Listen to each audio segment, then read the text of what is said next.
Welcome back. You're listening to Get Real with Bob and Stacey. You're joining us for our Leaders and Legends segment.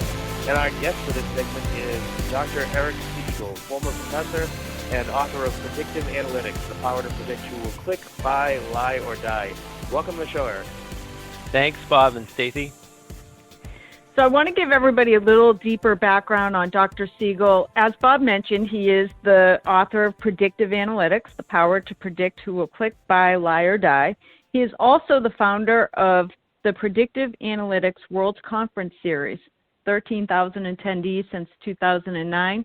He is a former Columbia University professor who used to sing to his students. I need to make a mental note to ask about that before the end of the interview.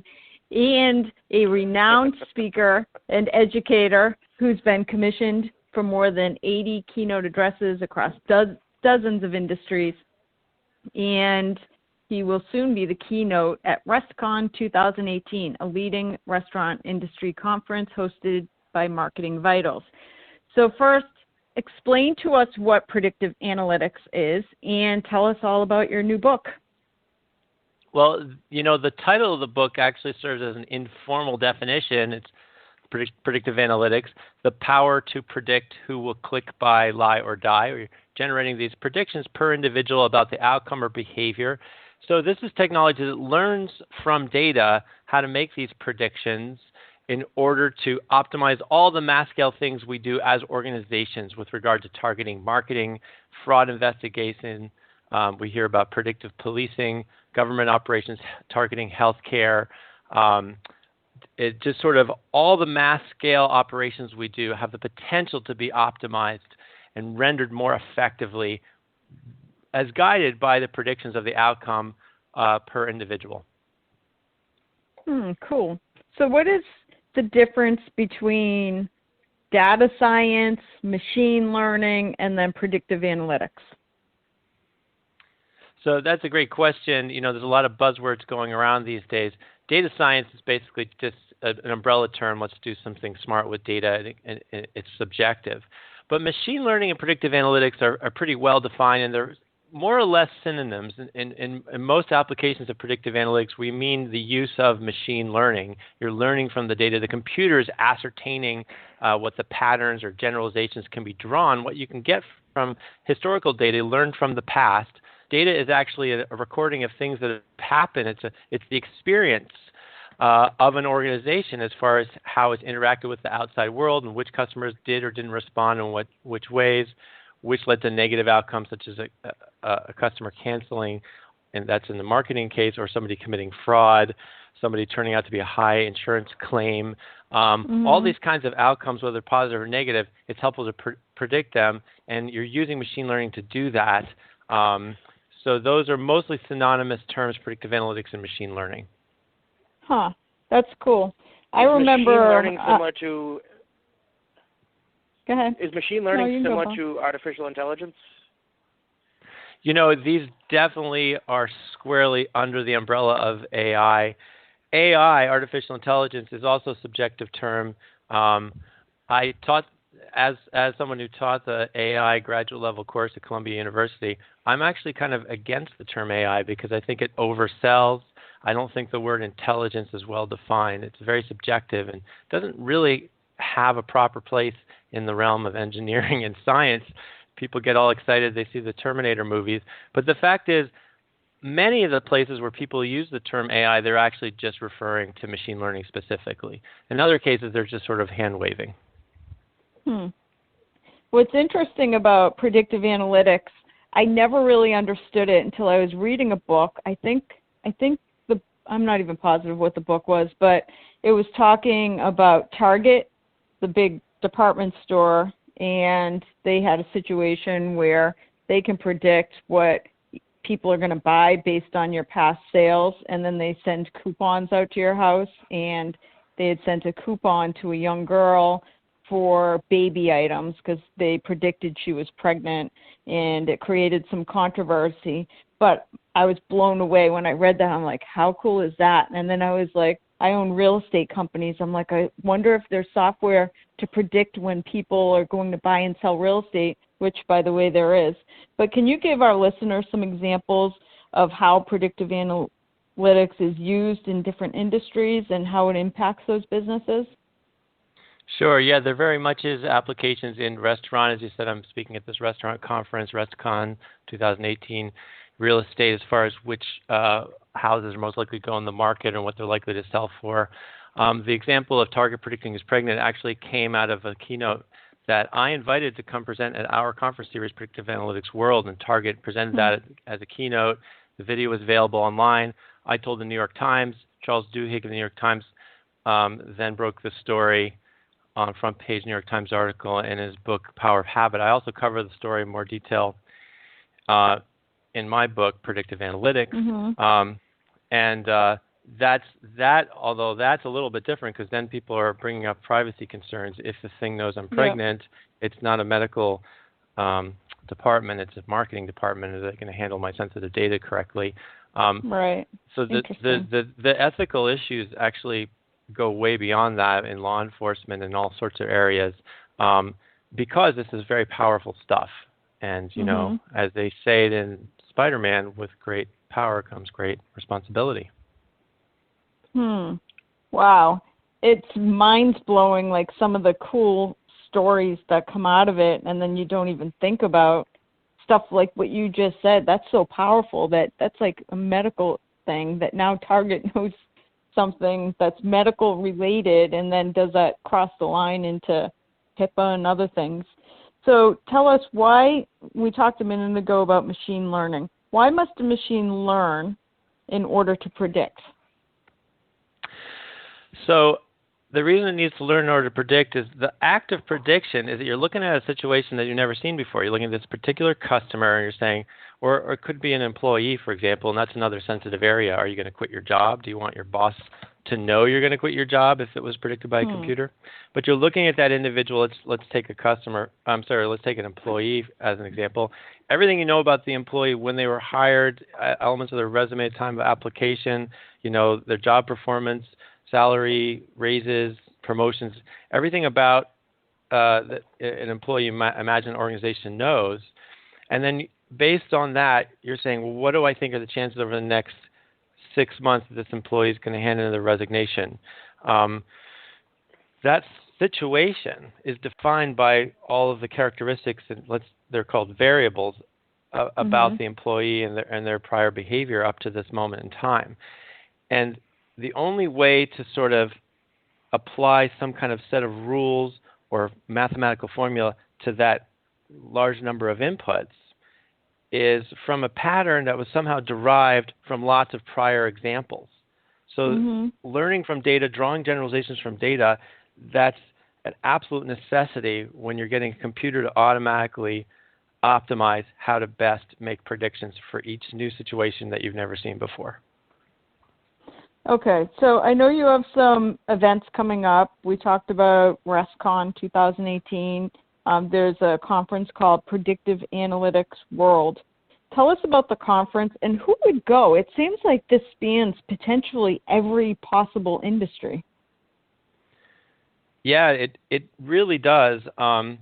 There's such a wide amount of industries. We have the Predictive Analytics World Conference series you just mentioned, excuse me, is the one that I founded, and our primary blowout event in 2018 will be June 3rd through 7th at Caesars Palace in Vegas. For the first time this year for 2018, we're bringing all of the different industry-focused Predictive Analytics World events together at once.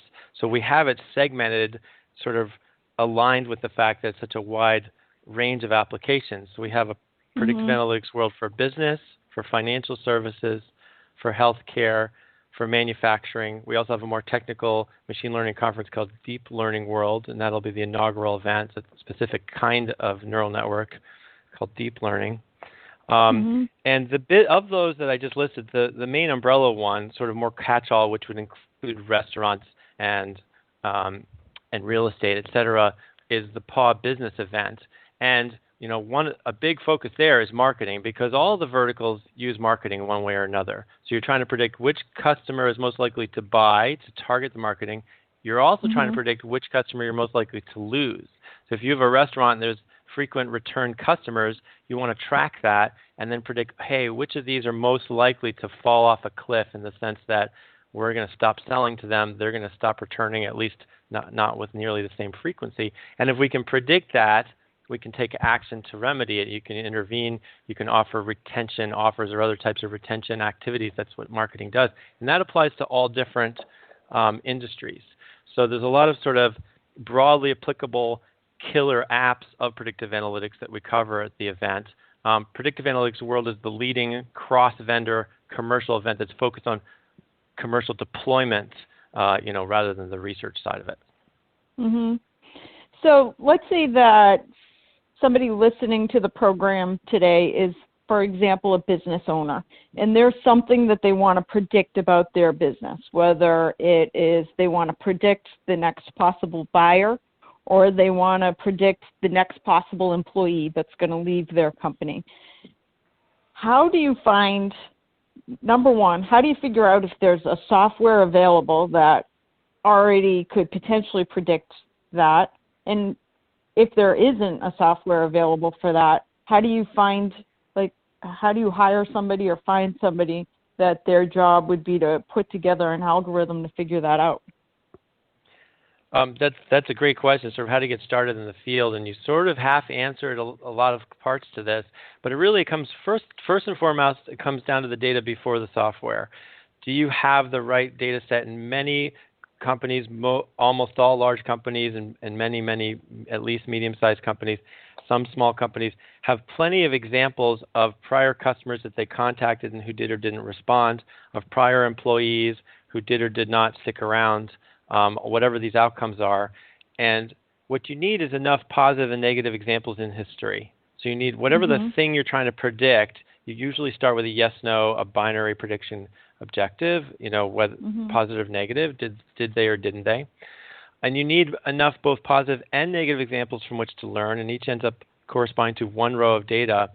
And then once you've got the data together, or at least a sense that that data is available and could be pulled together, the choice of software is a hairy one. There's so many competing software, and in most cases, you're not picking a software tool just for that one specific prediction project. They're generally applicable learning methods. So this field of machine learning, which includes things like decision trees and neural networks, those are generally applicable methods that most of the different software solutions embody, and they apply very broadly. They could apply for healthcare, they could apply for law enforcement, or they could apply for targeting marketing. The same exact number crunching method that was devised in the research lab, because it's very powerful, it's very broadly applicable. The thing that makes a difference is which set of data you give to it. Interesting. We only have a couple of minutes left. Do you think schools are using this, to predict which students, colleges, which students they're going to take based on, so that they know that they're going to have higher graduation rates? Are schools using it? That's a great question. I don't think I've heard of them using it to assess whether to approve a student. That's very much analogous to what we do in workforce analytics, and the military uses this as well, as far as, is this going to be a good job candidate? Right. What schools are using it for is simply who is likely to enroll. It's marketing like any other company. They're trying to get the registration fees, which, as you know, are quite high. But then also on behalf of the students, they're very much, and this includes both public education and private, trying to predict which students are at risk of dropping out, not just because they'll lose the revenue, and this also applies to public schools, but because they're on behalf of the students, which students are struggling, which ones are going to either have non-passing grades or are going to actually just stop coming to school and drop out entirely, in order to target intervention. So in marketing, you want to intervene and give a discount. Hey, we love you as a customer. Please don't leave us. Same thing with school. Hey, we see you're struggling. We have limited resources, but we're going to put a resource on you because you're flagged by the computer as higher risk of failing out this semester. So we're going to put some more resources. We're going to do outreach, offer you some of the resources we have to support you as an academic student.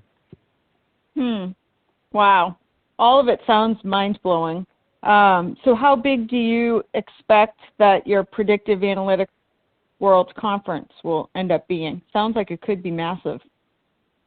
There should be 1,000 people. It's very much for newcomers and management level as well as hands-on practitioners. Probably about 60% techie hands-on practitioners, but it's a mix. There's sessions that are marked at different levels, and people come together because This is very much an organizational effort. It's not just the hands-on number crunchers.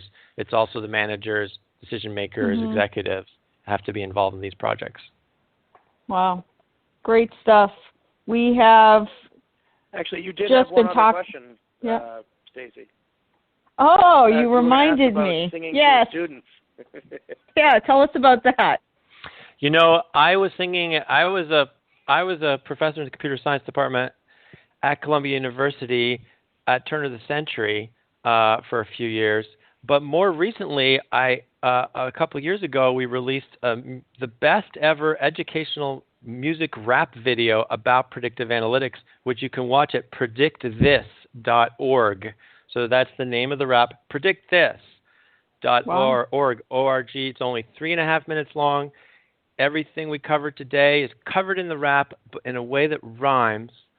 So you try to listen to the lyrics, even though the video will distract you by making jokes about what it does to your social life to be a geek. Oh, my God. It sounds amazing. I can't wait to watch.